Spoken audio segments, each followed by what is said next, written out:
yung nagawa nila, totoo po na nagsisisi ang mga kapatid. In the part of Reuben, na hindi po nila alam, na wala na pala doon si Joseph. This is what Reuben did in verse 4.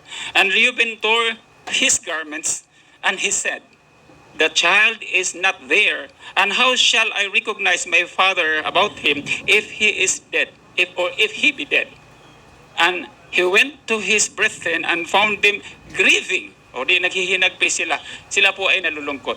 In this part, ma-recognize po natin na nagsisisi po ang mga magkapatid sa ginawa nila sa kanilang sariling kapatid. Now, with that, mayroong effort to restore the lost brother Joseph. And this,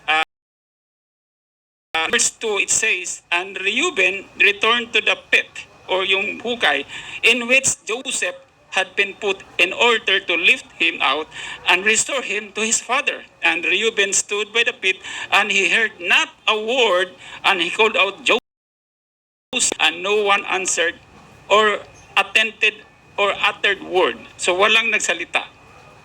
And verse 3, "And Reuben said, Joseph has died through fright," or yung sa takot, or maling namatay po siya sa pamagitan ng mga tuklaw na mga ahas.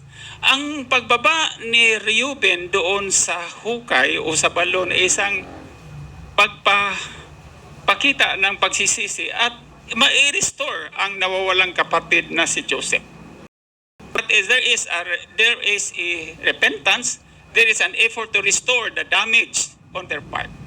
But the sad thing, mga kapatid, na nakikita ko ay yung concealment.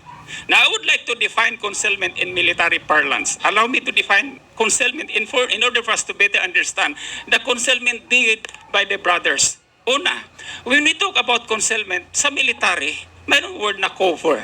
When we say cover, it is protection against enemy fire.